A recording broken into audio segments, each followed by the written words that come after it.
Hello and welcome back to the Footballing Question podcast. We are back again in the studio after a short break last week, of course. And we're all happy this week, aren't we, boys? Yeah, it was the perfect outcome. Man United win, Arsenal win. We're both doing well in the table. Arsenal obviously much better than Man United, but still, we're both happy. It's just, what a fantastic weekend it's been. It's going to be the least confrontational episode because for the first time ever, like we made the joke last season that Arsenal and United tend to not do well at the same time, and now it's the opposite. We are all pretty much as happy as we're going to be. No, I'm actually a little bit scared of Manchester United, but I'm sure we'll get into that. I wouldn't use scared. I'd say concerned. Worried. We'll get onto it. Yeah. For my opening question, though, you guys have no idea what this is. I forgot about this. You know, we're coming to the end of January now, the transfer window. I want to know which January signing so far are you looking forward to seeing the most? I'm going to take a guess, Isaac, and Ashley actually, and say, is yours Mudryk? Not anymore. I'm not excited to see him. I'd say, genuinely, I don't know much about the signings which have been made across all the other clubs because I know Leeds got in a striker and it's their most expensive deal. I'm anticipating, I want to know how that goes. Weghorst is an interesting one. Yeah. That's a very interesting one. He's been signed, yeah? Yeah. And but the number 27 now. That's not too bad. I'm going to go, I think João Felix, because we've seen him play, and obviously, despite getting a red card, he actually was their best player and did a lot, and he was one of the few players making runs and being creative and doing something, and he, clearly has more talent than the rest of the Chelsea squad put together. And actually is trying to do something, so I'd say João Felix. He does look brilliant, João Felix. But have you changed your mind since Christmas Day when we were in here and we were talking about him? Slagging him off for about 5 minutes? No, because my issue with him still stands. He's too expensive. It's a 5-month loan deal. Now it's a 4-month loan deal because he's got a red card. And they are spending too much money on his loan deal. It's way too much, considering they're paying his, I'm pretty sure it's full wages. It's like £200 a week. And he's also, it's a 12 mil loan fee. So they are paying like 16, 18 million on a loan deal. And it's not going to become permanent because he just signed a new deal. So you're spending 18 million on maybe finishing in the Conference League. When you think about it that way, it's a waste of money. And then when you think, if you tried to sign him on a permanent deal, he went for 120. They won't let him go for anything less than 80, 70. I don't personally think it's worth that. And I'll be honest, we don't need to speak this much about João Felix, but realistically. Someone's going to mention Mudryk, I will say it. The only reason I wanted to sign Mudryk when it was 50, when it was 60, when it was 70, and the only reason I still wanted him when it was 80, 90, was because we were going for him, and it was nice to see ambition. But now it's watered down, and I've let it happen. I've gone, do you know what? 95 million is a lot of money. I personally still would have gone on for Mudryk, to be honest. There's nothing more valuable than winning a Premier League title, and I'd spend any money in the world wins your for Mudryk. Premier League and also, I think he does. I think he doesn't start over mine. Joe, he's on 200 grand a week at Chelsea. Saka isn't on 200 grand a week. He would break our wage structure. There's a reason for that, though, and yeah, okay, it goes against the club system, and maybe that's why the deal was taking as long as it did. But Mudryk, I would honestly, as long as they show the talent and the potential, and we don't know if Mudryk is better than Martinelli, but if he is, get him in that Premier League side and just get him in our team starting and give us more firepower in attack. Is Mudryk your answer? Mudryk's not mine. Mine's actually Cody Gakpo. When we see a little bit more of him against Brighton, didn't really shine too much. Brighton had a terrific game against Wolves. Absolutely unreal. I'm excited to see more of him. I do think he's a quality striker, and also it's because there's no one really else to go for. I'm going for Weghorst. Fair, I understand. He's your player. He's our player, obviously. I think he could do quite well. I'm not concerned about his Burnley record. I think if you're in that team was awful. I think we're a much better side, and I feel like that could be the missing piece in the puzzle, even though we're that amazing anyway. And so, I'm just excited to see how he does. Obviously, it's only a loan deal, so I'm just interested to see.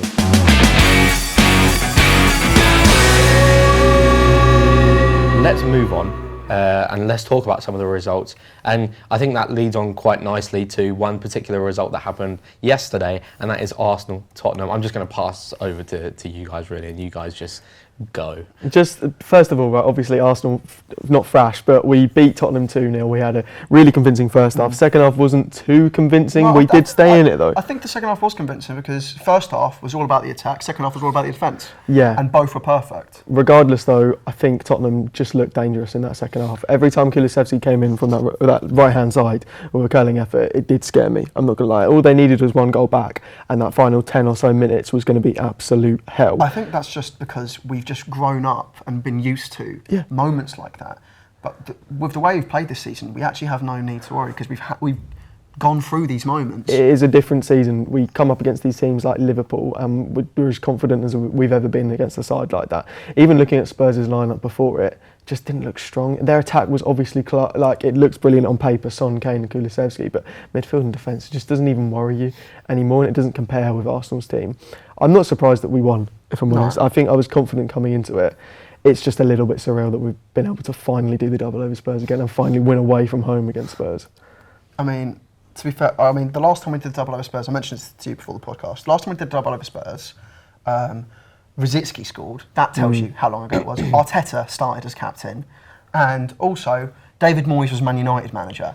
And also, you had never been to a Man United game when we last did the double over Spurs. That says a lot. It was a long time ago. I was in year 7. I just about remember it. Bale was playing for Tottenham. Actually, no, he wasn't. That was his first season at Madrid. Yeah. Sorry, made some mistakes. But look, it was so long ago, and it didn't really mean anything that season. We finished 4th, and I'd argue this is the biggest win we've had, or biggest game we've had against Tottenham since we won the league there, and we drew that game. I remember hearing at half time the last time we led 2-0 at Spurs was when we drew 2-2 and won the title there. Jesus. And the Invincibles couldn't hold a 2-0 lead. Obviously, from implications from your game as well, from this Manchester derby, it does mean Arsenal are now 8 points clear at the top of the Premier League table. This is our best ever start in our league football history. It's not even a start anymore. We're halfway through. I thought we were further than this. I thought we had 5 more games and we'd won it. We're only halfway through. We've still got to play 18 games. Actually, not really, because we've got one more game and then we're halfway. United's our middle point, and that. You know what? Arsenal United is probably going to be one of the biggest games this season because we're both on form, and it's like we're colliding into that game, and it's going to be huge. That could decide. Thank God we're at home. Thank God we're at home. I want to talk about another thing in that game. Hugo Lloris. Oh my word! Yeah. Hugo Lloris. Is he done? I think he is. The Villa game I thought showed he was done. Because in the Villa game he's got a shot from 30 yards, which I think. If you are a goalkeeper of any level, you claim it, and he parries it out and they concede. And I celebrated the goal first, but then a minute later was just like, how the hell are we 1-0 up? I don't understand how any goalkeeper of any respectable level, if my keeper conceded that a non-league, I'd be like, what the hell are you doing? He just palms it into his own net. There's no explanation for it. It's not on target. It's going away from goal. If he doesn't even go over his hands and just heads it, it goes away. It's genuinely an awful mistake. And you saw at the end of the game, a Tottenham fan kicked Ramsdale. If I'm one of them, I think they kicked the wrong keeper. Genuinely. Can we talk about Ramsdale as well, though? Because he was our man of the match, and rightly so. It was unreal. The amount of crucial saves he made, in the first half as well with that Son chance, and in the second half as well. I thought he was magnificent. At the end there with Richarlison, he was giving it some back to the opposition fans, like he does in most games. To be fair, he's just a good character like that in football. Obviously you've seen the guy who comes up, walks onto the what's it called, the advertising boards, and tries to kick Ramsdale. I don't think he makes contact. I think he does. Do you think? I think he makes tiny contact. But it's not enough because the steward comes in clutch and just yanks him back. Realistically, because not only is it on screen, I've seen a video from a Tottenham fan which clearly gets his face. Right, okay. I think it's clear to see, they've got enough evidence, they'll be able to identify him. They know what stand he sits in. Well, within a week, I'm expecting him to get a ban. He's a lucky guy. He's going to be banned for life for Tottenham. I wanted to say as well, did you see the guy actually kicks him? If you watch the replay, do you see him? It instantly just climbs over 3 or 4 stands and just legs it out of the stadium. He knows what he's doing. Yeah. That makes it even more stupid because most people who pitch invade or try and hit a player stay on and act like an idiot. Yeah. He does it and then knows for a fact I'm probably going to get banned for life and runs around no, you're on TV. They're going to see who you are. The fact that you wore a little, they've got cameras everywhere. Yeah. I remember when I went to a game in the Europa League and they brought tons of flares. And midway through the game, the police did nothing. They just walked in front of the away end with cameras and just went, "Yep, you're not leaving." Like, and it's just stupid. Well, I think that's enough of that talk.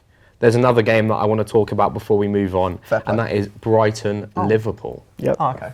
Brighton-Liverpool. I thought we were going to talk about Man United. We'll get on to Man United very, very shortly, but Brighton beating Liverpool 3-0. And to be honest, I'm not that surprised. No. I'm not that surprised at all. No, Brighton are in incredible form. They're off the back of that win against Everton, I believe. Yeah. And yeah, they're just having a tremendous season. That middle three teams of the tape, I mean not middle three, but the 6th, 7th and 8th, Fulham, Brighton and Brentford, it's just that's an unreal sight, and it just makes me happy. But anyway, Brighton, yeah, having a great season, and they came into that match and they just blew Liverpool off the park. That Danny Welbeck goal was just Have you seen quality. it? Yeah, yeah. Genuinely, it's just insane. It's crisp. I remember hearing someone describe it to me before I'd seen it, and they went, "You know Gascoigne against Scotland?" And I went, "Surely not." And I went, "Oh my God." He I never thought Danny Welbeck would see the ball and go, "No, I'm going to dink it over Matip and volley it."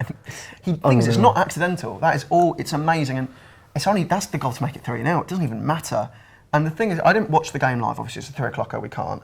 But I remember looking at half time and going, "Oh, they're 0-0 at Brighton. That's impressive." The fact that we think that now about Liverpool is insane. And Gakpo not impressing, Salah not impressing. You know, their midfield just looks lost at the moment, and that feels like that is where I think the core of the problem is.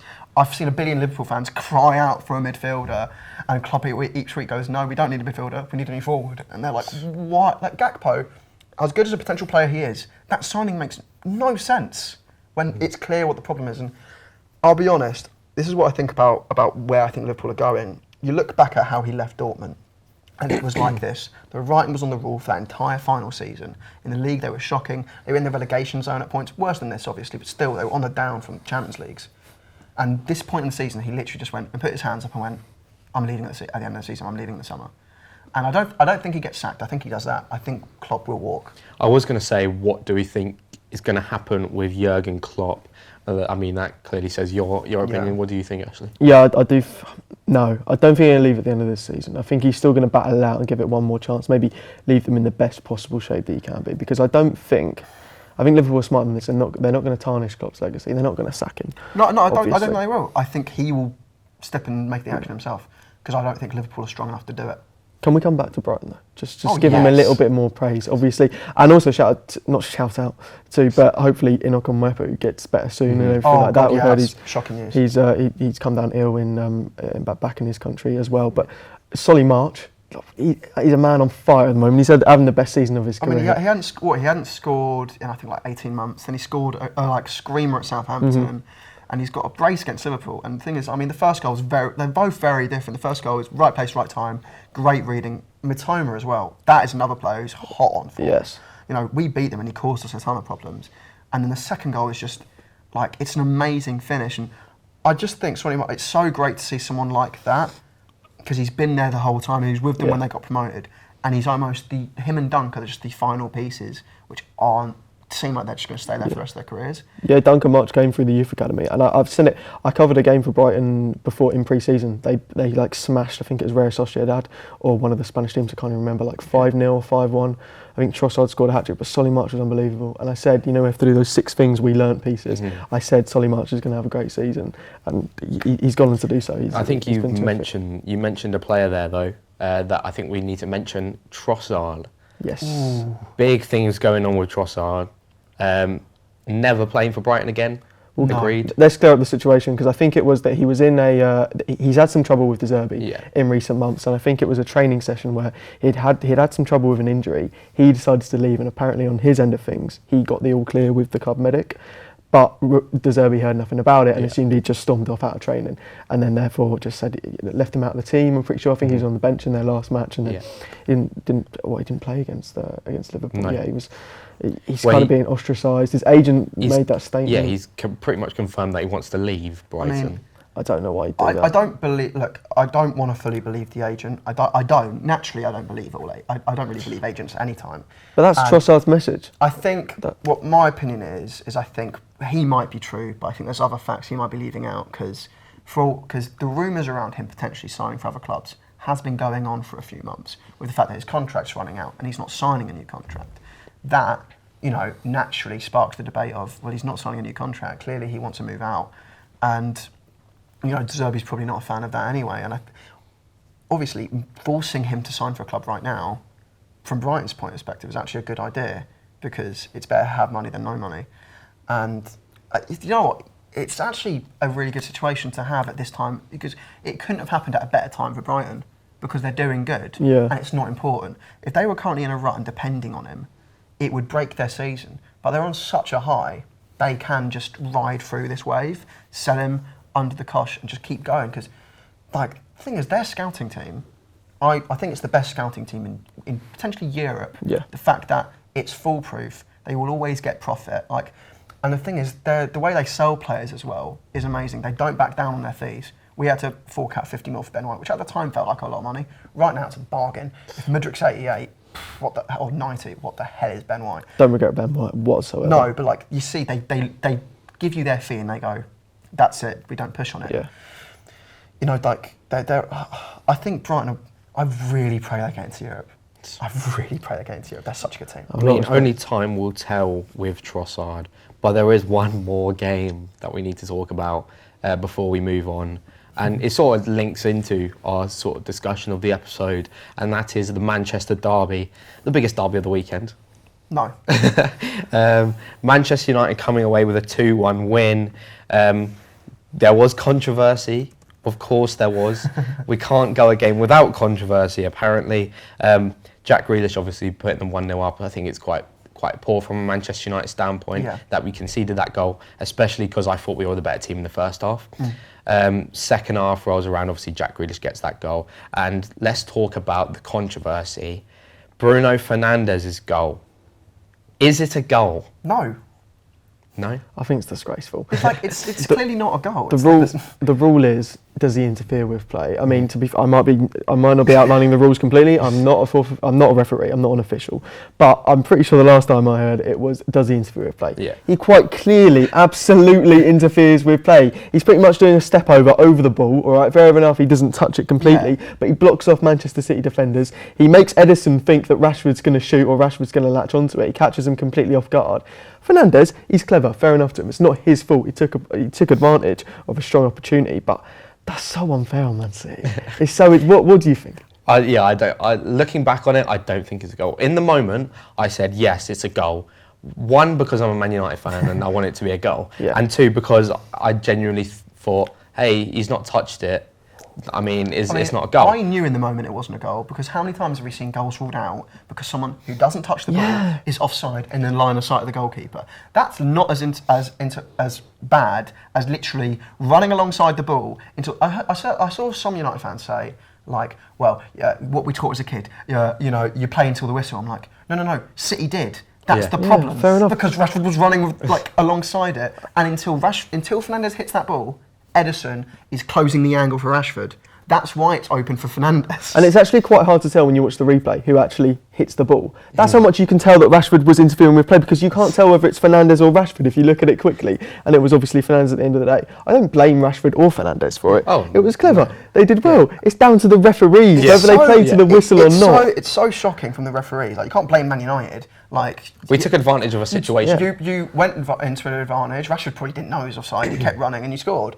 And I just don't understand how in a world where we have VAR, we have the ability to look at that it's still allowed. That just outwardly shows how... The thing is, you said Rashford might not think he's offside. I think 100% he knows he's offside. Then why does he keep running? Why doesn't he touch it? He knows, Because it's not like it's tight. He would have made a touch, 100%. He's 2 yards off. He's 2 yards off. But there you go. That makes it 1-1. And not long later, Rashford, the man in form, one of the most informed players in the league at the moment. I think potentially the most. Let's calm down. He's got the same amount of goals as Odegaard. All right, actually, let's chill out. But the most informed winger in the league. Fair, I'll tell you. The most informed Englishman in the league. Okay, second most informed Englishman in the league. Regardless though, the second goal is just a poacher's finish. And it sums up how much confidence he has at the moment. And Garnacho's assist was class. It's great from him. And, as much as the controversy happened, I'll admit, I do think that first goal was so crucial because as good as you deserved the win on the bounce play. You were the better side. City had one shot on target. You know, you were the better team.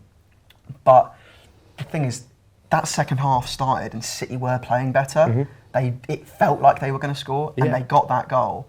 And until you equalised, I felt like they got you down, and that equaliser brought you back up.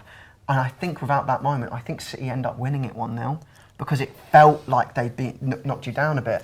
I think that goal is crucial. But you were the better team. City, despite, what was it, like 70 years possession, they had like one shot on target. In their last 2 games, 1 shot on target. That's just, I don't understand what's happening to them. It's unreal. When you've got a man like Haaland up top as well, it obviously comes down to the service. And did Haaland play? Well, yeah, you know. Was he there? Oh, sorry. You actually second-guessed me then. I actually watched the game and I thought, Jesus Christ, they've mugged me off. And should we sum up the top 4 really quickly? Because that's obviously our discussion. We've got to compare Man United and Man City.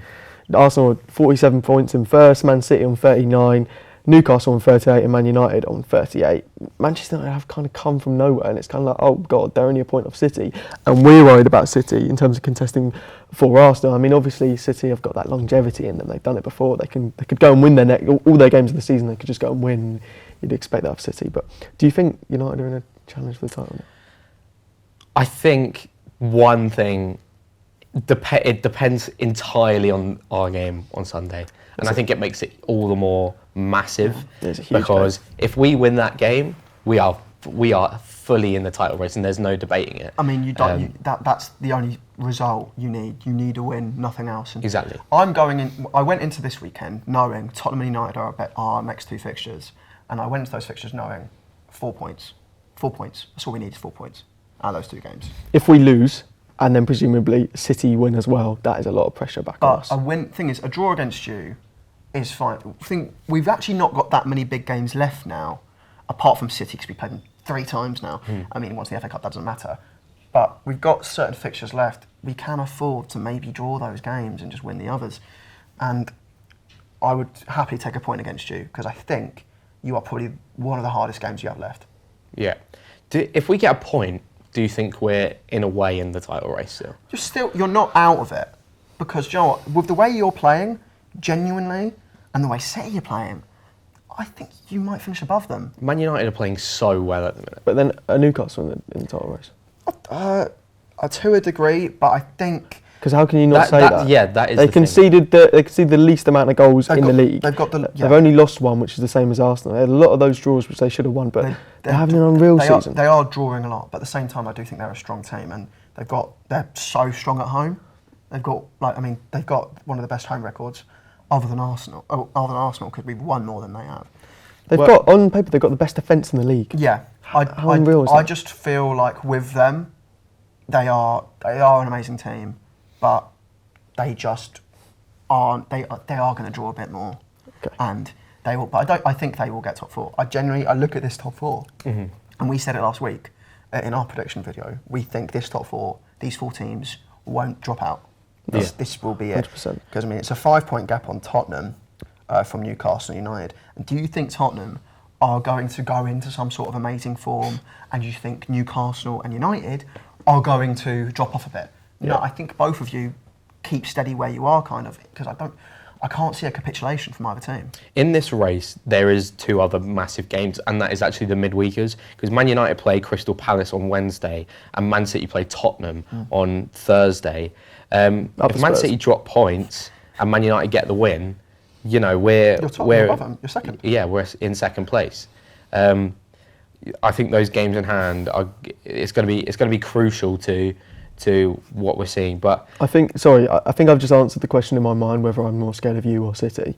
Is the fact that I would rather you get the points against Palace and City lose than City get the points and you don't. Okay. I'd rather you go ahead of City right now just to knock them down even a little bit further, because I think come the final games of the season, City are going to be above you. I think with City, because I know how good they are, because they have Haaland, and because they've done it before, it's more important that they lose now. Yeah. Because that will, because you don't win the league on the pitch, you win it off it mentally. It's the mental strength to win every week. And there's 2 games on the bounce they've lost now: Southampton in the cup, and then obviously United. If they lose again, that's going to be vital. I mean, I saw Tottenham fans before the Arsenal game. I saw a comment, and I laughed at it so much, and it went, God, I already know what's going to happen. We're going to lose to We're going to lose to Arsenal to make them 8 points clear, and then we're going to beat City and put them like even more clear. Oh, I thought it was please. I saw one. It was just like, so I'm pretty sure we are losing to City on purpose, aren't we? It's just so. They're going to get their annual. Thing is, they always win against City, so I can guarantee you for a fact, if there's going to be a year where City do the double over Tottenham, it's the one year where I need Tottenham to win a game. This discussion, if you haven't guessed already, is sort of a split of two questions. Firstly, are Man United back? Are Man United? Yeah. I mean, there, back, you know, I mean, back is a very strong. It's a very strong thing. I wouldn't say you're back. You are on the way. This process is on its way. You are on a trajectory. The Erik ten Hag train. You know, let's start with our Man United back. Well, I think there's two definitions of back. You're either back like you were under Sir Alex Ferguson, or you're back in the top four like you were for the last 10 years and you're happy staying there, and then you're going to drop and then you're back and drop and back. So it's either one. Are you back in contention with the title, or are you back in the top four? I think that's the question. I mean, I don't think. I mean, contention, I don't think contention for the top four is not. Then you're back. But then you're back in the top four. No, like they're 9 points off us. They're 9 points off us, which is a distance, but like that could close to 6. It's not the 9 points off us; it's the 1 point off City. Yeah. Because are you saying City are just about in the top four? No, you say they're in the title race. If City are in the title race, United are in the title race. But if we're in the title race, surely Newcastle are in the title race. I mean, yeah, okay, fine. That's the thing. If you put it like that, fine. I don't think they'll win it. Let's talk about Man United and the sort of trajectory that we are going on under Erik ten Hag, because the season started very, very poorly for us. Yeah. And I think Erik ten Hag is proving how good of a manager he actually is. And anyone that doubted him in any way is definitely being proven wrong, because he's getting the most out of you when you don't actually. Together. Yeah, he's getting the most out of you when you've got Martial up front. Yeah. I thought Martial was done. I thought he was written off, and suddenly I watched that entire game and I forgot Martial was on the pitch. He came off at half time. Oh, makes sense. And it's funny because Rashford was injured and he didn't come off. He said after the game that it was just a knock in the first half. At half time, he realised that he would be fine. Well, that's good, because I triple captained him and he got me 30 points and he's still got one more game left. So, you know. Man United are certainly on the up, and I mentioned it. We're more of a team than we've ever looked before, for a long, long time anyway. We look like a solid unit. You know, even Bruno Fernandes was saying after the game that, look, any other year we probably, I'm not being funny, we probably lose that game, and we don't show the fight and determination that we should. And obviously that's a bad thing. I think Bruno Fernandes has been a fantastic leader this season as well. I think he's been brilliant. But, you know, Man United are a changed side. And just to round off this Man United part, I genuinely think that we look so good right now that I'm not expecting us to go on a downward spiral anytime soon. The rest of the season, I see us losing maximum 1-2 games. Really? I think you got, well, I've actually looked into this, and I've looked at the form of City, and your record at home is actually identical to City's. It's identical. 9 wins, 1 draw, 1 loss, and that loss was your opening home game. Mm-hmm. When you look at it that way, that is convincing. You've got an amazing run. What is it? 9 wins in a row in all competitions at home. That's a record which is pretty incredible. You've lost 2 games in all competitions at home, and that other one which you lost. I mean, you were there in the Europa League. I mean, I'll admit it's a bit of a disgrace. And then away from home, City's record is better, but it's only just better. They've lost, for City standards, to lose 2 away from home, to draw 2 away from home. They've dropped points on 6 occasions already, City. For their standards, that's poor. But we're not judging you by City standards. If we judge you by City standards, you're doing poor. But if we judge you by how you've been the last 10 years, you've lost 4 games all season, but 2 of them were the opening 2 games. Mm-hmm. The other 2 were City away. Anyone can lose at City away. And what's the other one? The other one is, I'm struggling. Villa away. Yeah. Villa is the one where you go, actually, United were poor, and that cut a good run. But if you look at that, you've lost once at the peak of your powers and you're on form, and that win will give you so much confidence. Genuinely, I think United finish above City. Let's talk about Man City. I've got written down on Man City done, but again, it's not in the same way. Are they done this season? Yeah, because they all have counter seasons. Guardiola has signed contracts. Yeah. I don't know when it runs out. But there's one thing that stands out to me, and it was Guardiola's press conference after the game, where he just says, "We're not winning the league. We're done. I don't understand it. I genuinely... We're not winning the Carabao Cup. We're not winning the league. We're done." It doesn't make sense to me, because, like, at that point, Arsenal hadn't played, and we had a big game against Tottenham. We've got a big game next week. If we could easily drop points to you, and they could win, and then they catch up with us two on the weekend. I just think it's really defeatist. I mean, I know what he's trying to do. He's trying to take the media, he's trying to get the media to stop looking at them. Yeah. So they can win in the background. But I'm telling you, no matter how many things he says, that's not going to happen, because they are Man City. They have won 4 titles. He has got them to win a league with 100 points. So the limelight's not going to go away from them no matter what happens. And they are going to still try and win the league. It's clearly, him trying to get the focus away. I mean, yes, they are not going to win the League Cup. They're out of it. They aren't out of the league, however. That doesn't happen. They are going to still try. And I said it a couple of weeks ago, January really will define the season. Because, we've got you and Newcastle and Tottenham. We've got 4 points out of Newcastle and Tottenham, and I think that is respectable. Going into those games, I thought 5 I'd accept. 7 will be amazing. And then you've got City on the other hand, losing to you. If they don't get anything, and they beat Chelsea but played poorly, but if they don't get anything against Tottenham, or they draw against Tottenham, I think that seals it for me mentally. I just feel mentally that will show they're just not there in quite the same way. And I saw Rory Jennings say something recently, and I agree with him completely. City getting rid of Zinchenko and Jesus and giving them to a team which maybe we weren't a direct rival, they didn't but we're a team expect on the us. up. But to give both of them away to a fellow Premier League team is a mistake which may, if Arsenal win the league, cost them the league. Because even if Jesus is injured, I think Zinchenko yesterday was amazing, and I'd argue he's one of the reasons we won that game. And when you look at, I think switching from what they had last season with a false 9 and no real striker to Haaland, it's a move which will help them in the Champions League, definitely. Having someone who you can rely on in clutch moments. But for consistency in the league, I do think it's hurting them. Dortmund were saying, a lot of Dortmund fans were saying that they couldn't wait to get rid of Haaland because their play was so focused around getting the ball to Haaland, and it was just damaging them because teams would just mark Haaland the whole time, and it was holding them back from further success and the rest of the team actually flourishing. They have a lot of youngsters in that team. They want a lot of other players to do well. It isn't just about one man. Maybe that is what's hurting City at the moment as well, because for many years when they've won all these titles, what's it been about? It's been about because, although they had Aguero up top and they had Sterling and De Bruyne, but they had so many good players, and they had so many good players they could just rely on. They still have all those good players. Of course, but it was about all of those good players chipping in, and now it's about one man breaking these goal records. However, this one man is potentially holding back the philosophy for the whole of the team. And I think, when you look at Haaland, it kind of... This might sound contradictory just because of how well Lewandowski did under Pep Guardiola.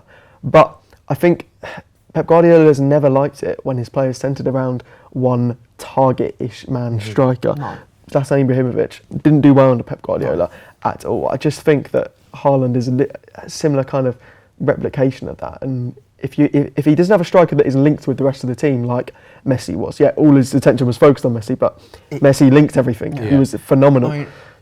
If you compare him to Aguero, sure, Aguero was an amazing goal scorer, one of the best players we've seen, but he was like an Henri type. Much more closer to Messi than he is Haaland. Technical, could drop deep, would dribble. Whereas Haaland, I'm not saying he can't do that, but clearly when you look at the way he plays, he makes barely any touches. And that's not a criticism against him. It very much seems like their plan with Haaland is make runs, get in the box, we'll find you. And when you see Grealish's interview when they beat Chelsea, when he crossed it to Mahrez, he said when he crossed it, he didn't look in the box. He said, Haaland will be in there somewhere. And that's the joke we've all made this season. But it's actually what... Having Haaland in that team is changing their mentality, and it's making them cross a lot. That joke is going to hurt them, and it is hurting them now. Ben Mee, he's been writing for The Athletic as a journalist. He did it in the World Cup. That's amazing. And he was, I know, it is. That's impressive. And he was trying, and he wrote a piece about how I think it was the USA could stop Cody Gakpo and how they could stop the ball basically getting to him. And he referred back to how Brentford beat Man City before the World Cup, and their plan against Haaland was just to shut off all the passing lanes to Haaland and make sure that De Bruyne can get a ball to him, Gundogan can get a ball to him, or Bernardo Silva, and they would rush that man rather than focusing all the attention on Haaland and make sure no passes get to him. And in theory, if that's all they're ever going to do, once a team stops that, they're going to be hurting. Did Man United with United, Haaland, I don't remember a time when I thought he had a chance, or at least every time he got the ball in the box, there was 3 players in front of him, Exactly. and there was no way it was going in.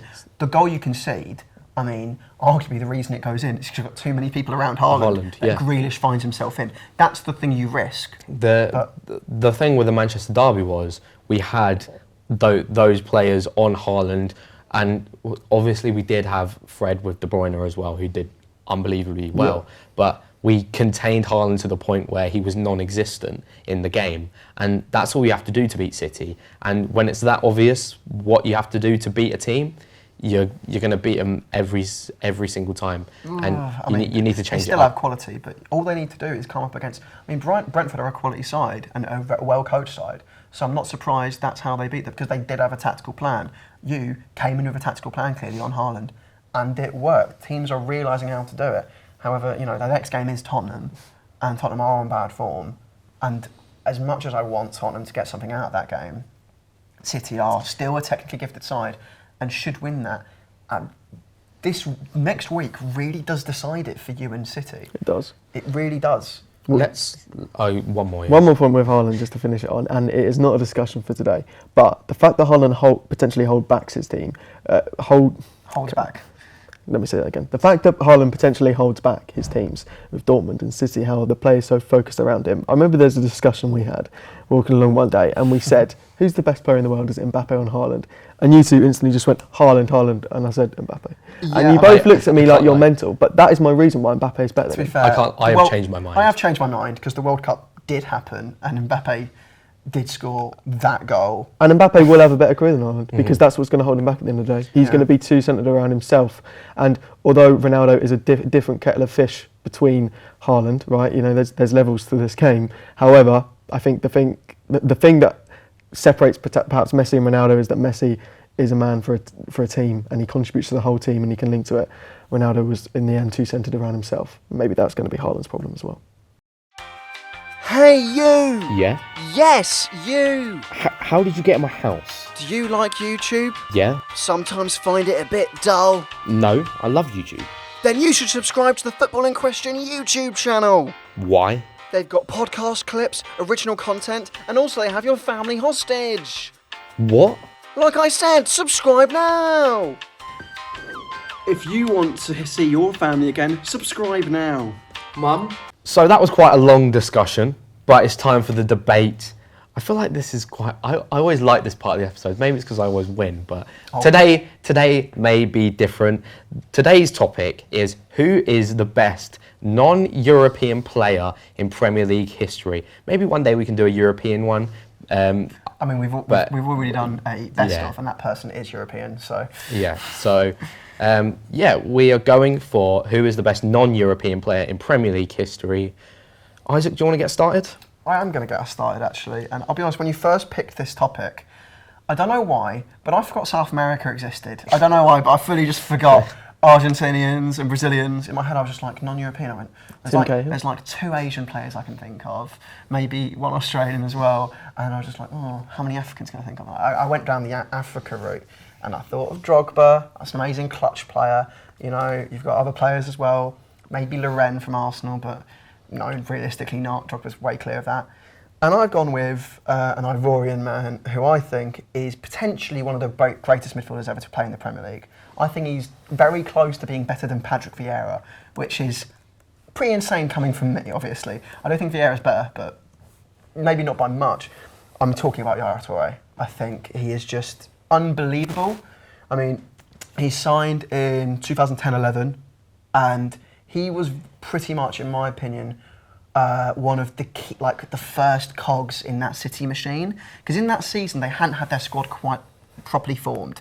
You know, they had Michael Richards before him, they had Vincent Kompany already, and then he came in. And then that season, they didn't do particularly great, but he scored the winner in the cup final in that year, and that was the first sign of this is a proper team. And you know, he played for them for a long time, and in all of his years of playing for City, until Pep came in, he never got less than 10 goals and assists in the Premier League.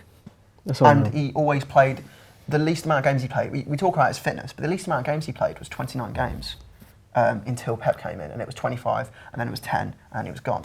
And you know, you talk about that, that's a great level of consistency. But beyond that, his best season, 13-14, wins the league title with 20 goals and 9 assists.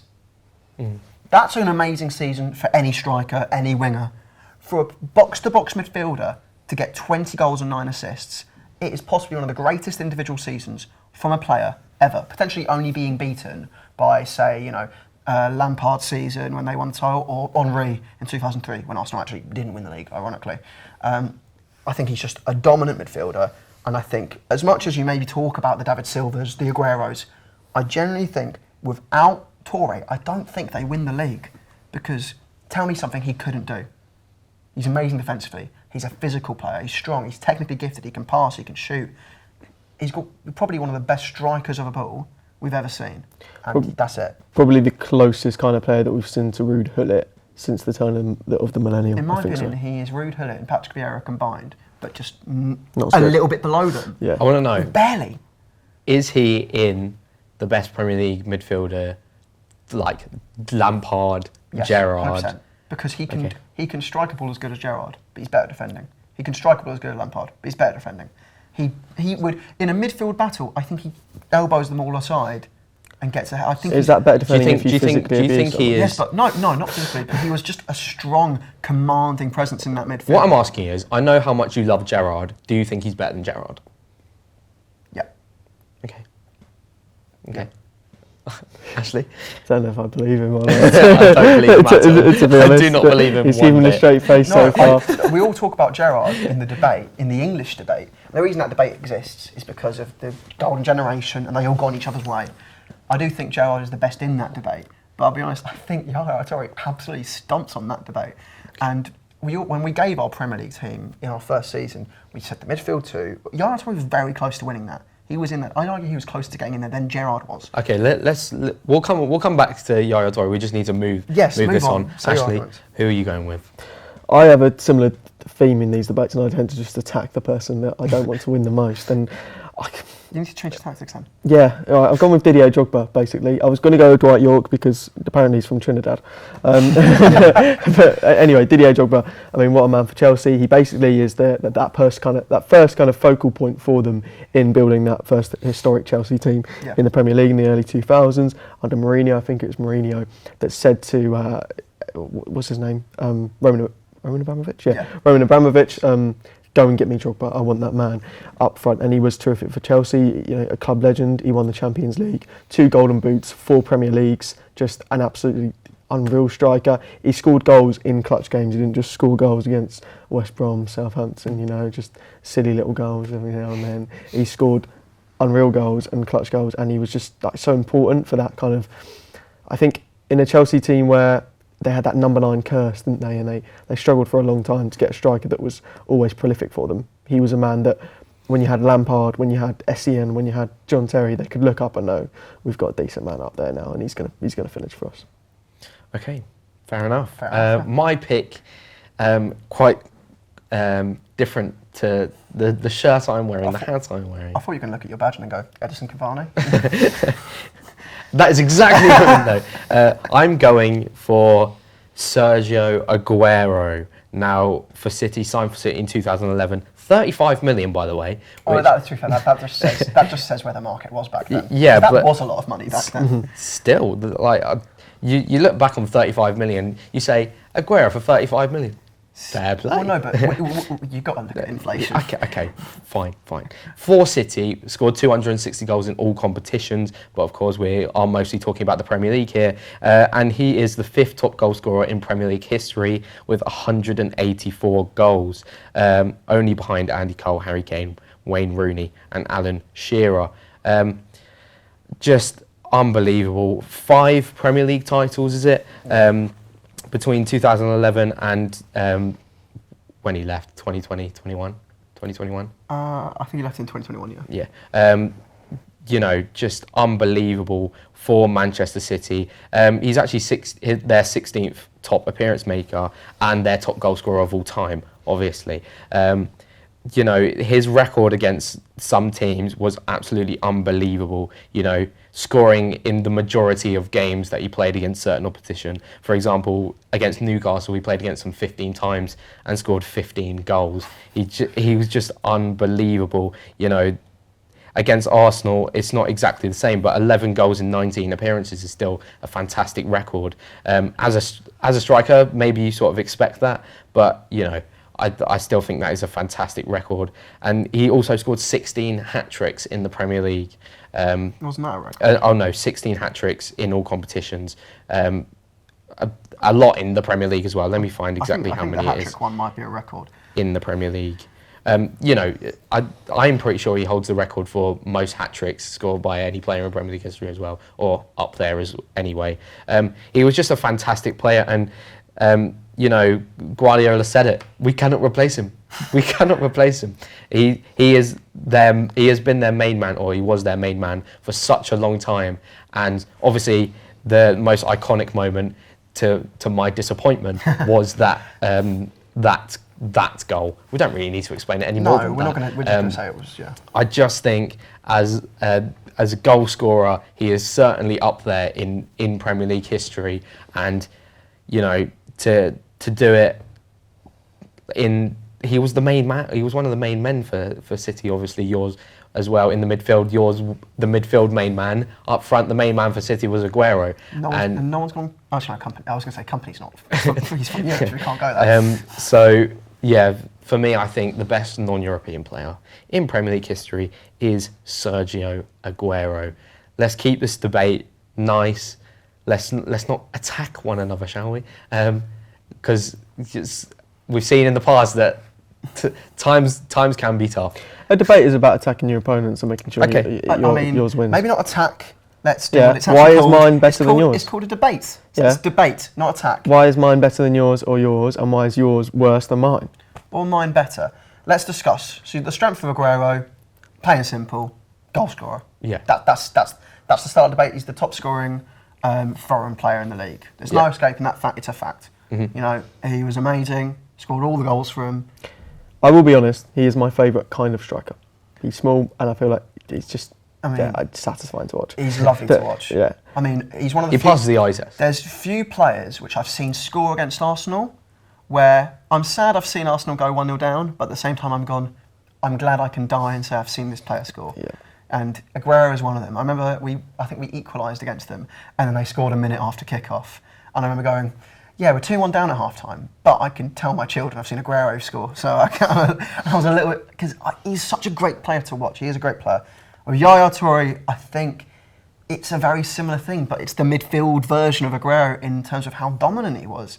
I think the thing is, 20 goals and 9 assists from a midfield perspective is almost like 40 goals for a striker version. His midfield season is almost the version of whatever Haaland's going to end up with, like in terms of how ridiculous. To get 20 goals from midfield is a joke, and then to get 9 assists on top of it, like, that's just, it's unplayable almost. And he was there before Aguero, wasn't there after, obviously, because of age and Pep, you know, we won't go into what happened there, and the Champions League curse and what have you, but he's just, I just feel that Toure is the more important cog in that machine. And going on Drogba is one of probably the most clutch player in the history of English football, because if he wasn't going to score, if he was going to score in any game, and he would score in every cup, he scored in nearly every single cup final they played in, scored that goal in the Champions League, and you know, that is why he's considered a great. Because when you look at his goal scoring record, it doesn't touch the Agueros, but if there's one thing you can guarantee, he scored in almost every big game. That was the thing with Drogba. I feel like he didn't actually score that many goals, but the goals he did score were more important. Yeah, no, I completely agree. Yeah, he just did turn up in those big moments as well. And to be fair, I mean, I didn't know this, to be fair. He's won more Golden Boots than Aguero. which is an unreal stat. And I know it's not about one individual season. I know it's about longevity, and Drogba did do that, and Aguero did do it more than him. But I still think Drogba is still recognised for all these goals. I think it's a massive overlooked aspect of Drogba's career. I wouldn't say it's overlooked, because it's not like we downplay it and act like he's not a great player. I think a lot of people do. He's still considered a great player. I mean, the one player I see him compared to a lot because of the time, and it's kind of he succeeded as this player left the Premier League, is Henry. I've seen him compared to Henry. I've seen Chelsea fans push this agenda, and I've seen Chelsea fans say he's better than Henry. He's not. He doesn't touch Henry. However, one thing I can tell you is that he scored in more finals than Thierry Henry. Yep. And that is a big important thing, and it's just different aspects of being good. It's nice to have a player who is that consistent when you need them most. But sometimes winning a title is also part about consistency and getting as many goals as you can and just winning as many games, because that's what you need. And, you know, at the end of the day, as a striker, at the end of your career, you are judged as a goal scorer. Why is Toure better than Aguero? Wait, I feel like we're losing the debate aspect here. I know we said we're not going to attack anyone, No, but we are losing the debate I'm not aspect. attacking it. I'm trying to turn the cogs. Why is Toure better than Aguero? I think Toure's better than Aguero for one thing in terms of, look at maybe Aguero's injury record. It's much worse than Toure's regular injury. What, because someone gets injured means they're Okay, maybe not. Fine. Okay, that is targeting. I think that 13-14 season, 20 goals and 9 assists, is more impressive than any season Aguero's had in the Premier League. Really? For a midfielder to get 20 goals and 9 assists, that is more impressive than most seasons from any striker in the history of the Premier League. And why is that? Because it's more well-rounded? Because to do that from a midfield position and to be relied upon, like, did Aguero win the 2014 season or did Toure? I think Toure won it for them that season. Yes. In 2012, Aguero got the goal, obviously, but you take Toure away from that season, do they even get close to beating? Does it go down to the final day? I don't think it does. I think he's one of the most, in his time in the Premier League, I think he was a dominant player that no one could get near. And, you know, I just think his all-round game, to be physical, strong, and also to be one of the most technically gifted midfielders, like, it's insane. I do like that aspect, and I think you're drawing on the fact that Toure beats Aguero because he's more well-rounded. Yeah, he's got more attributes like that. The thing that you like most about Toure, and I would say that Drogba is more well-rounded than Sergio Aguero. I want to put something out I'm not there. disagreeing at all. I've got some stats to back it up as well. Okay, I do want to put something out there. I've just seen this. Obviously, Aguero made more appearances than Yaya Toure in the Premier League. Appearances-wise, Aguero's on 261 and Yaya Toure is on 230. That's right? mainly due to the fact that as soon as Pep came, yeah, okay. Toure didn't. But at the same time, yes, okay. Let's say it's 30 more games. Goals-wise, obviously Aguero's winning. Oh yeah, obviously. Assists-wise, Aguero has more assists than Yaya Toure does. Oh yeah, but he's playing up front. Yeah, but he's playing. Yeah, but it's in his role. Your argument was that he was well-rounded, and assisting was part of his game. He's not playing number 10. He's playing box to box. Assisting was part of his game, though. If Casemiro, or let's say not Eriksen, who's a player who's not just the creator, because his role wasn't the creator. His role, I know that. He had the responsibility of everything in that midfield. Aguero's role wasn't just finishing. Yeah, no, I'm not saying it wasn't just finishing. I'm not saying it's a surprise. Of course he got more assists because he's playing up there and he's a technically gifted player. Like, Henry got a ton of assists. I'm not saying it wasn't expected of him. In that City team, goal scoring and assisting was all important to him.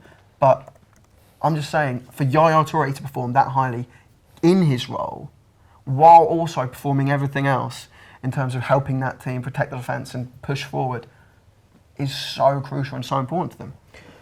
Here's my backing for why I think Drogba's more well-rounded than Aguero, and I am going to base it heavily on assists. Okay. Drogba played less games than Aguero, but got more assists than him. He got 8 more assists. Okay. I think he's a more well-rounded player, and I think he's also more of a leader within that team. Okay, Aguero was a talisman for City, but people just looked up to Chelsea, and he created that like kind of legend aspect around that striking position for the first time. Maybe Aguero did that as well. I just think that I'm going with Drogba. I'm sticking with him. I think that I think Aguero does more for City than Drogba does for Chelsea. 100%. I mean, I'm looking at your stats here. Despite he does have more assists, His but stats are my Aguero Everything has else. 80 more goals. All right, okay. Everything else. All right. At the leads start of towards this debate, Aguero. if I could choose anyone, I'd go with Aguero. Okay. So right now, I'm siding with Aguero because I don't really see how. I don't know why you're saying that, because you told me before this you were going to go with Torre. So Because he'd clearly- already gone with Aguero. Okay. So I would have gone with Aguero. Now you need to convince me why Torre Can I is just better say than as Aguero. well, if we're playing that guy, he was going to go Yaya Toure. He literally wanted me to change the debate in this episode because he thought Aguero would win. It's too easy. That's I what didn't think did it was. I I did think think. it- I So persuade me now, because I'm leaning on your side, but at the same time my mind is telling me there's no way you cannot let A Aguero striker win can this. score. Like Aguero is an amazing striker. We've had tons of amazing strikers in this league. How many players have we had in Yaya Toure's role to basically not only be probably the best defensively from a midfield player, the best attacking in terms of midfield player? Yeah. He was the best in everything a midfielder could do at one point. There was not one defensive midfielder better than him. There was not more attacking midfielder better than him. He is the most complete midfielder possibly to have ever played in this league. I don't think you agree with that. I I don't think he believes. don't play No, in not my you, mind. not you. I think that you don't believe that. I think he is. I He's think- one of the most complete players. I think you. Here's what's- I would say. The only reason I don't think he's maybe the best is because he just misses out to the likes of Vieira. But like, I think Lampard is an all-round midfielder as well. I don't know. And Defensively, I don't think he's as good as Toure. No, I don't. Right, here's I what's think coming down in Lampard's my better. head. I think Gerrard's better. I think Vieira's better in terms of. I think Vieira's better. Here's what's coming down to my head. I think right? Roy Keane's better. What's setting these two apart? Is it harder to be a midfielder or is it harder to be a striker? I mean, There's more aspects to the game of a midfielder, yes. but the striking is a completely different ball game, and it's very difficult. And I'm going to make. It can go either way. It can definitely go either way. It can go either way, and I don't want to upset anyone, but there's just no way I can't go with Aguero. I thought about it, and I really did, because I love Yaya Toure. But One thing I will like to say is I think we should try and put this clip up on TikTok and ask them what they think, because okay, I'm up I for do that. think it's I'm very fine for that. close, and I really. I do. No, It's it very is close. close. It is close. I just don't see. I'm imagining myself looking back in the next 2 days and going, how could you not pick Aguero as the best non-European player in the Well, I Premier League think history? that's your first thought when you look at the debate, but then when you get into the debate, you go, actually, when you think about it, don't know. it's It's a good very point. easy to say Aguero is better than Drogba because you can compare them straight away. Yes. They're in the same position. You can go, oh, you got 7 more assists, you got 80 more goals. You know, that's boom. You know what the debate is. It's big games or consistency, and then when you compare these two, it's actually how impressive is what he did as a striker compared to how impressive what he did as a midfielder. Have you come to the obviously no, one's back the to debate- the It's a good point, but my mind is made. Yeah, I know. But yeah, It's the a more very good important- point. The more important thing is we're going to obviously, let's ask the people. what Yeah, they think. obviously. We always do. Let us know what you think. But as of right now, TFQ have decided that the best non-European Premier League player of all time is Sergio Aguero.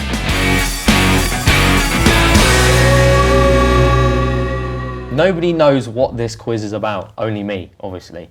But before we get on to that, Jordan's fact of the week. Oh my god, I forgot about that one. You didn't Did expect you do it that last one. week? He I did do it He last did slip week. that one in. I did. He told me he didn't have one, and he did. So yeah. So, John's fact of the week this week, we'll keep it nice and short and sweet.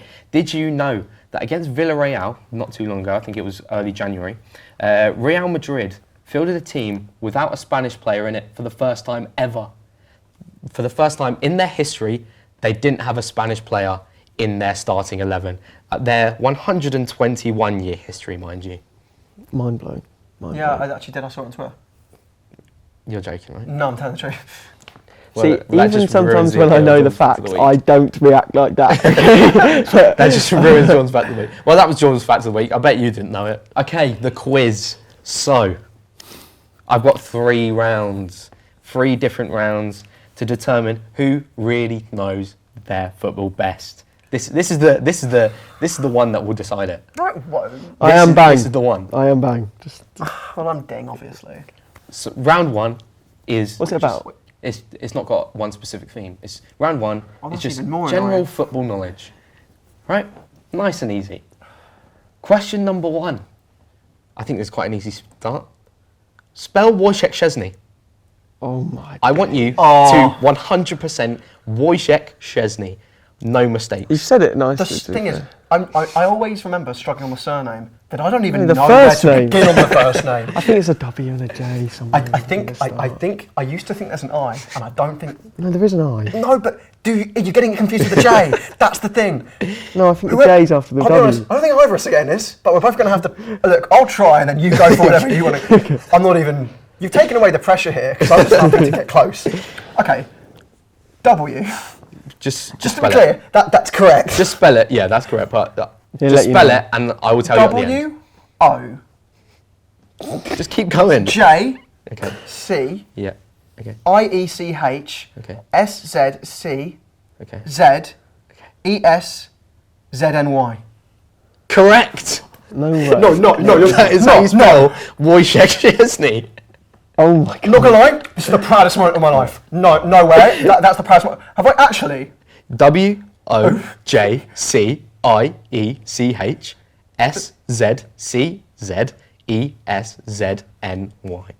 I don't care if I win I now. don't, Wojciech Joel, I I don't think care. there needs to. Can we look back? Because I don't know. I don't think that's what he said. That is what you said. That is exactly what I said. Say the end of Szczesny again. Say Szczesny again. S. It ends with E-S-Z-N-Y. Does it end with ES? ESZNY. Okay. I knew. Fair play. There's always one more Z than you think, and there's two Zs surrounding the C. I don't need to win. This is the best moment of my life. I'm calling my mum after this. Right. Okay. Right, that's 1-0 to Isaac. You can win. I've still got. I can leave with pride now. Like, Question 2.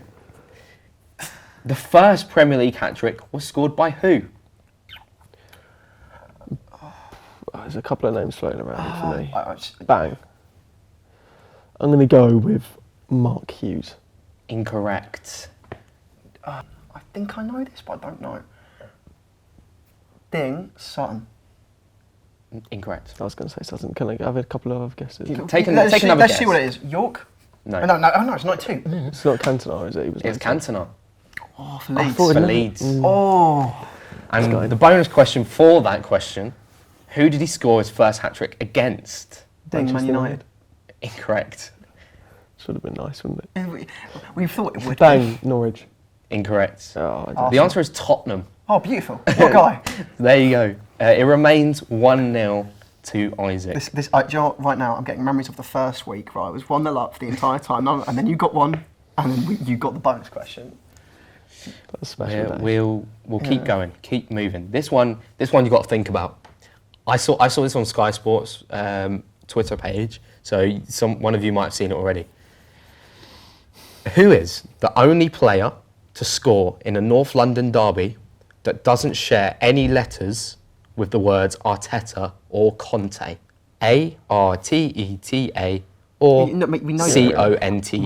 We do know how to spell, No letters. When you said that, my first thought was, oh, Louis Zaha, and I read it in my head and went, no. There is an answer here. Yeah, obviously. We do know that. No, it's not them. Does anyone have any idea? I'm thinking of all the players we've conceded to, and I'm like, no, not them. No. You know, you think of it, E and A are bloody common letters. In my head, I went, oh yeah, Son, he's got no letters. And I went, no. Any guesses? I bet it's like the most random player known to mankind, and we know they exist, but we forget they played for either club. Who is awful who scored for us? Shall I give you a... Oh, wait! Dean Gibbs! Correct. It's Kieran Gibbs. I should know, because I was there. I was there, 1-1. Do you know what? Yeah, Do you know what makes it even worse? I tweeted about it last night. When Tierney got subbed on, he got subbed on at left wing, and I tweeted the last time we subbed on left wing against Spurs, they scored a banger, and I said, Tierney long range incoming. And I had tons of Arsenal fans coming and going, when was it? And I was like, Gibbs. I was there, mate. Oh. Gibbs did score for Arsenal. It doesn't have a single... I looked at that tweet and saw the likes it got this morning. How the hell did it take me this long? I just thought about it and I just thought... And as I heard the name in my head, I went, hold on. No. I am right, though. into- It was a very random player. Yeah. It is 2-0, Isaac, but there's so many points up for grabs in this quiz. Probably 3 in, 4 in. This is question 4. That's Ooh, stressful. Which player has 13 years between their 2 Champions League wins? And I'll give you a clue. His first was in 1995 and his second was in 2008.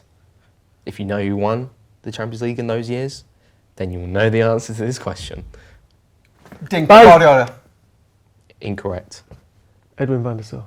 Correct. Get him! Oh, 2008. Why don't, do you know why I thought for Guardiola? Yes. Because everyone says 08 Barca, but I just realised it's 08 09 Van der Sar, yeah. Wait, Yeah. 95. It was a guess Wait, that who won it? Ajax won Ajax? that. Yeah, it would have been Ajax. Yeah. Would have been Ajax. Get Do you him. know what's annoying? Even if I knew it was because I now know it's United, I'm an idiot. Of course you want it right. I wouldn't have gone Van der Sar because I forget he plays for you. I always forget he's you. 2-1. I'm happy with that. Happy with that. Question 5, the final question of this round. I don't care if I lose or win. That first question's still going to be valid. Question 5. Which English club has won a major trophy during the reign of every British monarch other than the current one? I mean, every British monarch. There's been 3, 4. Since- In their Since when? history. Well, there's been 4. Oh God, actually no, because of the jaw. Oh no, there's been a ton. It's a hard question. Bang. Yes. Arsenal. Incorrect. Well, we won nothing under Victoria. Yeah, that's very true. Okay. All right. So it's got to be. I think weirdly, I think it might be Ding. Yes. No, it's not them. You said Ding. You and then said it's Ding, not I need an them. answer. Not them. Is not Ding. football Screw club. it, Tottenham. Incorrect. Because I know they won the FA Cup in the 1880, like before the turn of the millennium. The answer Century. is Sunderland. Damn! I was actually thinking that. The answer is Yeah, Sunderland. yeah. Fair enough. Because they won. It was who. The first thing to think is who won stuff early. Yeah. So, the first round, we finished the first round. The score is 2-1 to Isaac. But there is still so many points I up know for what you're grabs doing. here. I know what you're doing here. Round 2. Guess the player from their career path. Oh, I didn't know what you were doing. Okay. And you can jump in as soon as you know the answer. I'm just going to list them off, and you just jump in straight away. Just annoying. It's I can't see the badges. Yeah. That makes it so much easier. It's gonna make it a bit Wait, harder. you're just saying the names. I'm of the just going to club? say the name of the club. Okay. Can we ask for a repeat? Or is I'm literally gonna say one club, see if you know, And then you then play the the next. 2, Yeah. and then 3, then 4, then 5. If you're gonna need to use your buzzer still to jump in. Number 1, Coventry City. Ding, James Madison. Correct. Oh, for God's sake. Fair play. God's sake. It is 3-1 to Isaac. Do I just get 1 point for that? Yes. I think that's. I'm a bit annoyed about that. Couldn't name a single Coventry player. Question 2. Well, number 2. Arsenal. Ding, Ashley Cole. Incorrect. Actually, no, you started at Palace. What am I Did you talking say correct? No. about? No, and also he started at Palace. Back. Back. Bang. I was meant to say Jack Wilshere. No. Norwich City on loan. I'm going to move on. Blackburn Rovers on loan. Bang. Martin Keown. Incorrect. I don't- Any guesses, Isaac, before I move on? I'm going on to the next one. Tottenham Hotspur. Ding, David Bentley. Correct. David Bentley. There's not enough. There's not a lot of players go from here to Yeah. there. Fair enough, mate. It's been fair like enough. I think he's the only player, other than like Adebayor, who I can think of, Yeah. who's gone from Arsenal to Tottenham. And there's only like 3. I thought that would give it away. To be That fair. gives it away. Because it's the fact that he got loaned out as well. He's clearly a youngster. Yeah. Adebayor didn't go to Norwich. I can tell you that. The third one. The final one for this round. Osen United. What? Say it again. Osen United. Bang. Yeah. It's not Sterling. No. Right, okay. No, because they wouldn't include their kids' names. It would be QPR. No, we had a team before. No, I'm not saying. I'm moving trying, on. I know you're moving on. I'm just trying to think. What country is that? Bridge FC. Ding, Jamie Vardy. Incorrect. Any guesses before I move on? If it was Jamie Vardy and you were including non-league names, I'd actually hate you for that. I'll move on. Lynn Football. Udinese. Bang. I think the bang game just ahead. There you go. I don't know if this is logical, but Delafeu, but he was Incorrect. No, he's just been there. I think they definitely came from Isaac? Udinese. Who played for Udinese? Can I come in again now? No, No. you can't do two on the same one. Ding. Dybala? No.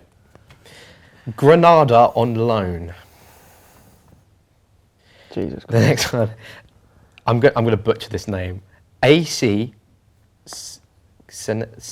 Cesena from Italian club. Bang. Di Natale. Incorrect. Oh, that was on loan, by the way. Yeah, Just so you know. you did say loan. Oh, okay. Ding Crespo. Incorrect. Granada on loan again. Bloody hell. The thing is, do you know what's going to happen? There's just going to be one club at the end. Is there generally just going to be one club? It is. Next. Watford on loan. How's it not Delafeu? Right. Ding Zola. Incorrect. Thing is, I know he's got a link with Watford. That's because he managed them. Do you want to go in? Yes. Bang. Igalo. Correct. Oh, fair play. Go on. So what's his first team's from Nigeria? Yeah. And then I don't blame us for not knowing who the hell they are. No. yeah, his first couple of teams were just like African teams, and then He played in Serie A. he did, yeah. Right for that. Obviously, after Watford on loan, he went to Watford fully, then to Changshan Yatai FC, then Man United, then Al Shabab and Al Hilal. There you go, 4-2. Sounds like kebab. Going in to the final Yeah, round. someone had to say it. Final round, and I love this game. We're going to play Liars. When you said I love this game, I was going to go, like, No, Liars, aka BS. yeah. You know how this game works, right? Whoever can go Who can say the name most. more, Okay. get the point. But Get it in the I've got a twist. If you say a number and name exactly that amount within the 30-second time limit, I'll give you that number of points. Oh, that thing that. And you say you hate his questions. I think that's worse than his questions, Jordan. Yeah, but you could win and it just batter. Yeah, that's his argument to you, actually. every week. Right.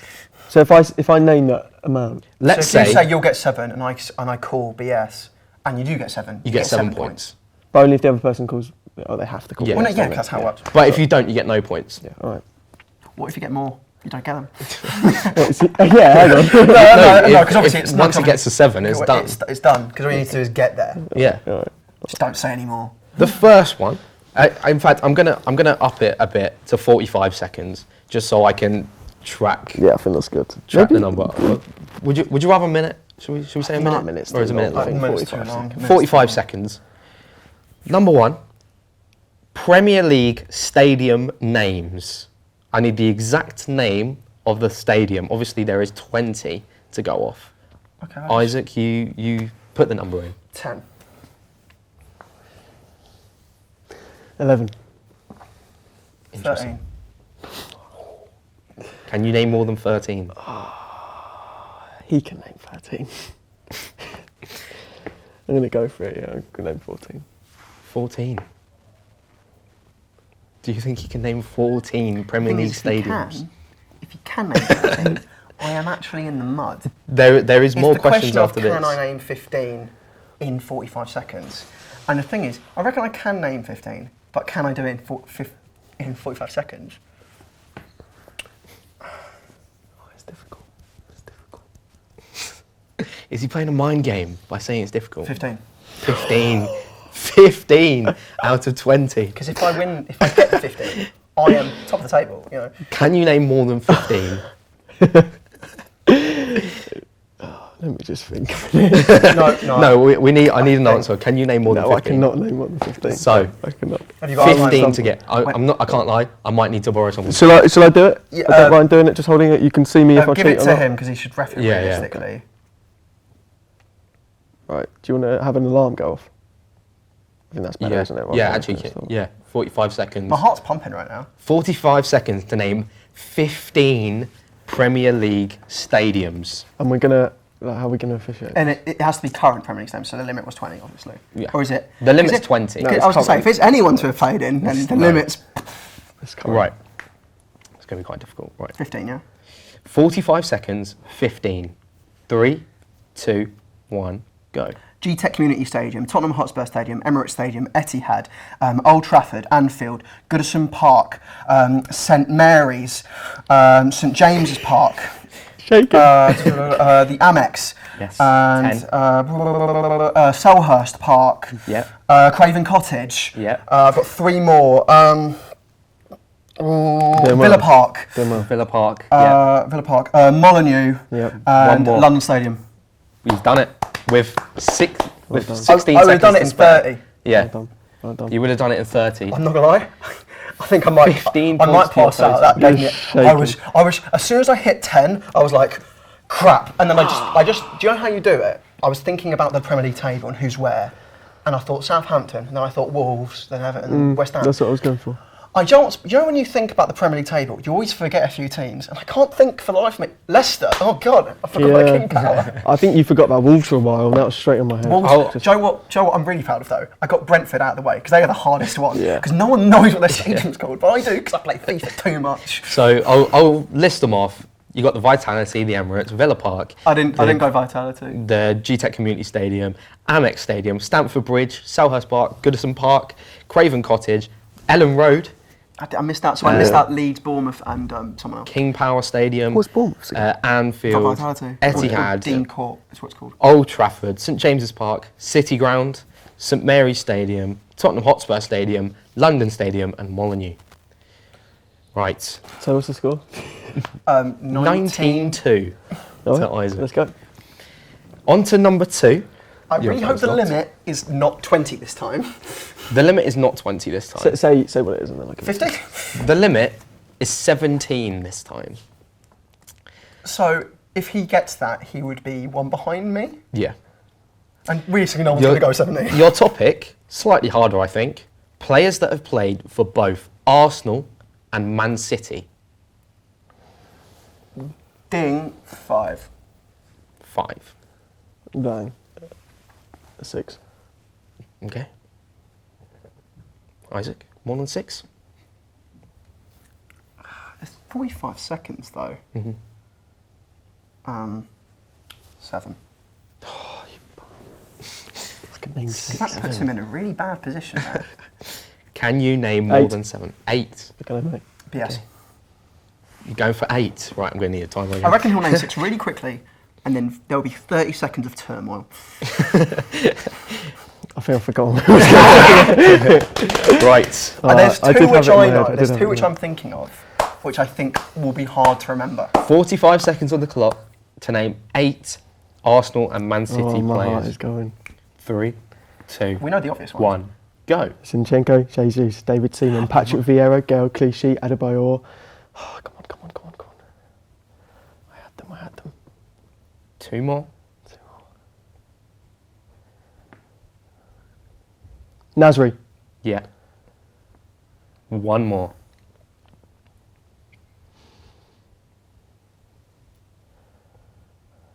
$20 seconds left. To name 1 more. If you're taking the piss and do this in the last 5 seconds. Just, 10 seconds. I actually just don't know. 10 seconds to go.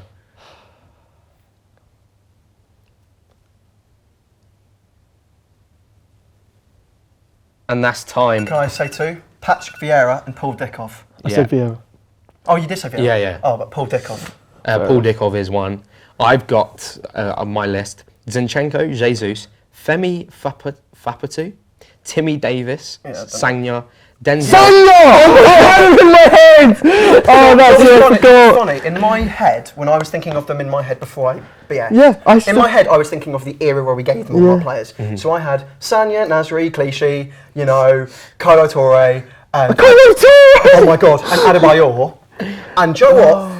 I forgot about Jesus and Zinchenko. So when he said them, I went, crap, I'm glad I BS'd because there was no way I forgot they played. So I thought I had Seaman and Vieira. I thought you might have forgotten that, but I thought I had Seaman and Vieira on you. I knew And I had then- Vieira, but I forgot about Seaman. I forgot 'cause Nasri. We gave them Seaman. But in my head, when I was thinking, I counted Sanya, and then I forgot to Yeah. say Sanya. Then you got Nasri Clichy. Wait, I thought, you know what? He's gonna shake any minute and go, oh. It didn't happen. They're What obviously can I say? Vieira, I actually predicted how that round would go. He'd run off a lot and then just sit there. Vieira, Kolo Touré, Adebayor, Seaman, Eddie Do I get McGoldrick, 8 points for that? No. Ah. Eddie McGoldrick, Paul Dickov, Niall Quinn, Tommy Catone, Can we count Steph Houghton in it? Brian Kidd, and Dave. Can we count Steph Houghton? Women's team? It was the men's team. Ah, damn. We go on to the final one. This one is teams It's going to be worth like 50. in the Champions League group stage this season. It is worth 32. You're dead. I need to reorder. One thing my I do know, I'm not naming all 32. That's one thing I can tell you right now. 32 I couldn't even name all of them in Champions top 5 leagues, I don't League think. teams. Ashley, I want you to set the benchmark this time. Because I've said it at the other two. Yeah, Okay. Where are you starting there? 4. Realistic. 4. Can I just say the score is still 19-2. So You need 4. you're going to name 4. She's got to be S and win the thing. No, I can't allow that. That's fun. I can't allow that. Um, No, Jordan, that's Jordan, boring. Jordan, No, I can't allow this. I mean, I could very realistically. Come on. 10. Okay. Realistically, I could just go 32 and he could call BS. And if I Yeah. don't do it, he doesn't win a 32. I'm not going to do that though. I'll say 10. You're going about boring ways of doing this. 16. 16. Can he name 16? I don't think so. The thing is, if he wins 16, it'd be really fun because he'd be just behind me and wouldn't win. Oh yeah. 18. 18. 18 would win. I'd win by 1 point. Yeah. Joel, to make it interesting, I will call BS. He's Cool. laughing. Right, But give me Joel, a minute. I do think you have an inside shot at this. You're gonna because you're chance. gonna rattle off the top teams, then go, oh, it's actually closer than you think. I don't think I'm going to get it. I'm going to Joel, I think you will. And if you win, I'm fine with it. Do you know why? Because I've nearly won, and I did remember how to spell Wojciech Szczesny's name. And I'm not gonna lie, Right, I'm putting it on my CV. I'm reorganising my. If I get all the top 5 leagues, I've got it. No, I haven't. No, you haven't. Yeah, I have. Yeah, 5 times 4. And all of them have Not four. not all of them have 4 places though. I swear. Bundesliga does. Serie A does. Does Serie A not? I think Syria does. I don't think France does. Okay. No, I can deal with that. I can deal I don't with think that. France does. I think. Are you going to remember all of them though? I can deal with that. Right. I am ready. Yeah, you're gonna have to. I think because this is longer, I should get a minute.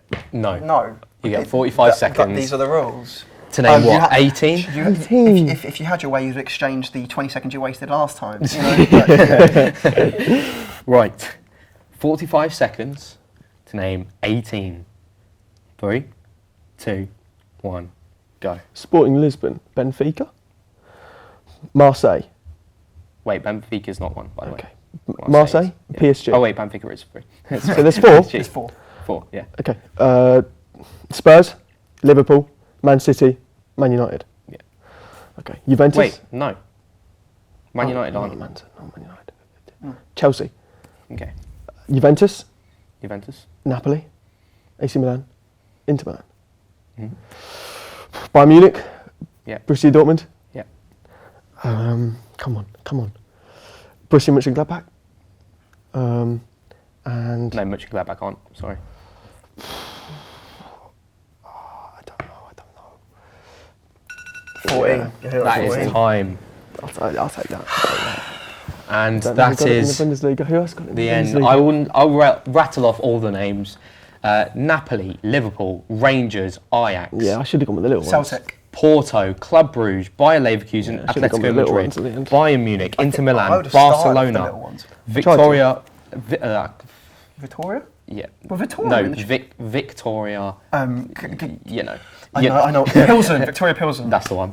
Spurs, Frankfurt, Sporting, Marseille, Chelsea, AC Milan, Copenhagen, Benfica, PSG, Juventus. I'm going to butcher this name again. Maccabi. I mean, Haifa. Just a random team in Juventus's group. RB Salzburg, Dinamo Zagreb, Real Madrid, RB Leipzig, Shakhtar, Celtic, Man City, Dortmund, and Sevilla. Do you know what makes this even harder?